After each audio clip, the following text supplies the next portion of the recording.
신은 존재한다. 그것은 단순한 믿음의 문제가 아니라 우주의 절대적 질서와 법칙이 증명한다. 지구가 완벽한 속도로 자전과 공전을 유지하며 태양과 달, 별들의 궤도가 수십억 년 동안 한치의 오차 없이 돌아간다. 대한민국의 사계절이 수천 년간 변함없이 반복되고 세계 각국의 계절과 기후가 일정하게 유지되며 대양의 밀물과 썰물이 규칙을 잃지 않는 것은 결코 우연이 아니다. 이 모든 질서는 단순한 자연현상이나 자기조직화로 설명할 수 없다. 시간과 공간을 초월하여 이 법칙을 설계한 존재. 우리의 이해를 뛰어넘는 절대적 의지가 반드시 있다. 우주는 스스로 존재할 수 없으며 생성과 파괴를 반복하는 거대한 순환 속에서 우리는 잠시 머무는 한 점일 뿐이다. 이 정교한 질서와 조화를 가능하게 한 배후에는 무한한 지혜와 힘을 가진 설계자가 있다.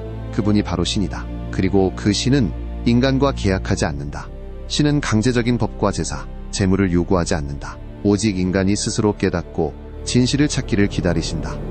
강제로 규율을 주입하고 재물과 헌금을 요구하며 두려움과 협박으로 복종을 강요하는 방식은 신이 아닌 사탄의 방식이다. 그러나 인류는 이 절대적 존재를 올바르게 전하지 못했고 오히려 종교라는 이름으로 왜곡했으며 과학이라는 이름으로 부정했다. 신을 사탄화했고 그 이름을 권력과 부를 추구하는 도구로 전락시켰다. 개신교는 본래 중세교회의 부패를 개혁하겠다는 의지로 출발했지만 역설적으로 역사상 가장 많은 분파를 만들어냈다. 예수의 가르침은 하나일 텐데 왜 수만 개의 교단이 존재하는가? 각 분파는 자신들이 해석한 예수의 가르침만 진리라 주장하며 다른 분파와 종교들을 이단이라 부른다. 이는 사탄적 구조이며 분열과 다툼을 통해 불필요한 혼란을 만든다. 목회자는 신의 종이 아니라 기업의 CEO처럼 변했고 11조와 헌금을 강제하며 재정을 불투명하게 운용하여 자신의 사리사욕을 채우기 급급하다. 교회는 하나님의 나라를 세우는 대신 건물 확장과 명예, 재정 경쟁에 몰두했다. 또한 개신교의 핵심인 신약조차 거짓과 후대의 조작이 섞여 있다. 사도 바울은 예수를 직접 본 적이 없고 과거 그리스도인을 박해하고 학살하던 인물이다. 그런 그가 갑자기 계시를 받아 신약의 절반 이상을 기록하였는데 어떻게 신약이 진실이 될 수 있는가? 신약은 예수를 신격화했고 속은 사람들은 예수를 신으로 믿었다. 이런 거짓 내용에 속아 진짜 신을 잊고 예수를 신으로 믿고 있다. 신은 단 한 분만 존재할 수 있으며 인간은 신이 될 수 없다. 예수는 단 한 번도 자신이 신이라고 한 적이 없다. 그도 신에게 기도했다. 그런데 어떻게 예수가 신이 될 수 있는가? 신이 신에게 기도했단 말인가? 절대 불가능한 일이며 말이 되지 않는다. 예수는 항상 신의 존재를 강조했다. 이것이 진실이다. 천주교는 역사 속에서 정치 권력과 깊게 결탁했다. 교황을 신의 대리인이라 칭하지만 신의 대리인은 인간이 투표로 정할 수 있는 자리가 아니다. 중세의 교황들은 국가의 왕을 임명하고 패권을 쥐었으며 성지 탈환이라는 명분으로 십자군 전쟁을 벌여 무의미하게 수많은 생명을 희생시켰다.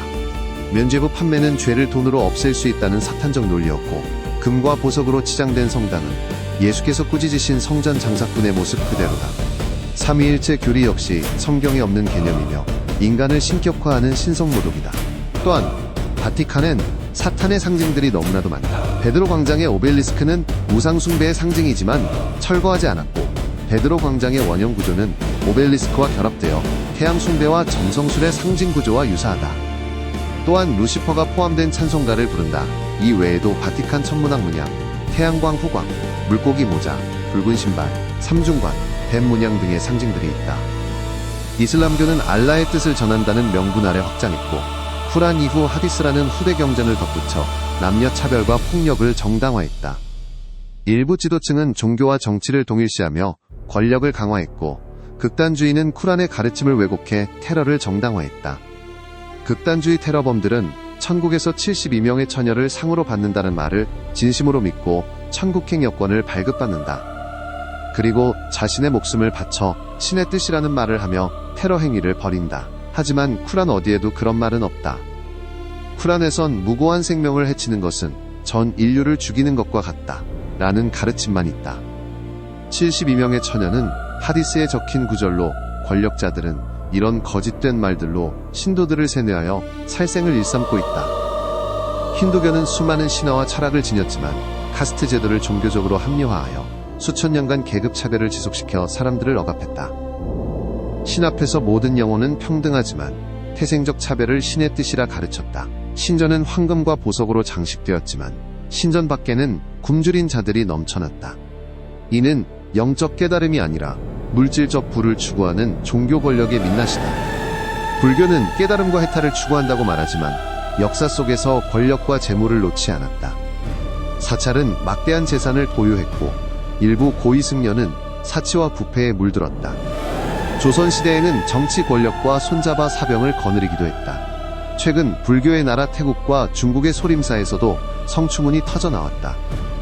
또한 본래 무소유를 강조했지만 현대 불교의 일부 지도층은 고급 승용차와 호화 생활을 누린다. 진정한 깨달음은 사치와 권세 속에서 오지 않는다. 진짜 종교라면 절대로 정치와 결탁할 수 없고 물질적 가치를 추구할 수 없다.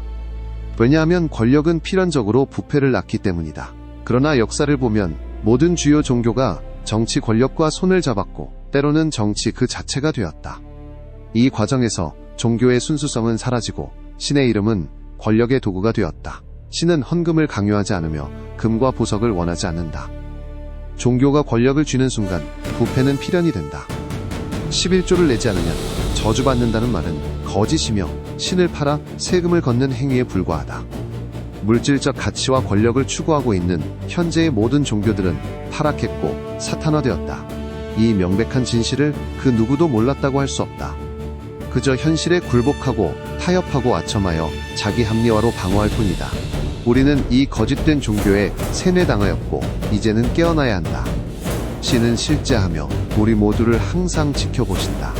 그분은 우리를 억압하지 않으며 우리가 스스로 진리를 찾기를 기다리신다. 이제는 건물과 제도, 의식에 갇힌 종교를 떠나 신과 직접 연결되는 영적 길로 돌아가야 한다. 그 길에서만 우리는 참된 자유와 구원을 얻을 수 있다. 이 우주적 시간과 광활한 공간에서 인간의 삶은 그저 찰나에 불과하다. 수백억 년 이상의 역사를 지닌 별과 행성, 끝없는 은하의 흐름 속에서 우리가 사는 100년 남짓의 세월은 먼지 한 톨보다도 작다. 그 짧은 순간을 위해 거짓을 선택하고 양심을 버리고 영혼을 속이는 것은 너무도 어리석은 일이다. 세상의 부와 권력, 쾌락은 결국 한 줌의 재로 사라질 뿐이지만 우리의 영혼은 영원히 존재한다. 그러니 고작 이 먼지 같은 인생을 위해 영혼을 팔아선 안 된다. 오직 선하고 올바른 길로 걸으며 양심을 지키는 것, 그것이 바로 진정한 신의 뜻이자 우리가 깨닫고 걸어야 할 길이다.